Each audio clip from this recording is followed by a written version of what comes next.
This video we will show how to sync data into the cell phone. To install the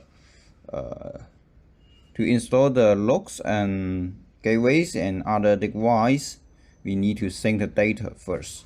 That means download all the LAN informations into the application and allow it to operate the device. So to start it, tap on the scan icon on the top right corner. Scan date and scan the QR code of the encoder backside.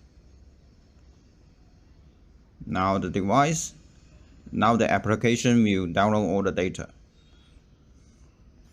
We will see if it succeeds. Now go to install device, install download.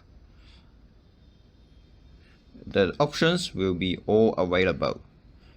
And select, you will see that the LAN list we have configured in the software already showed in here.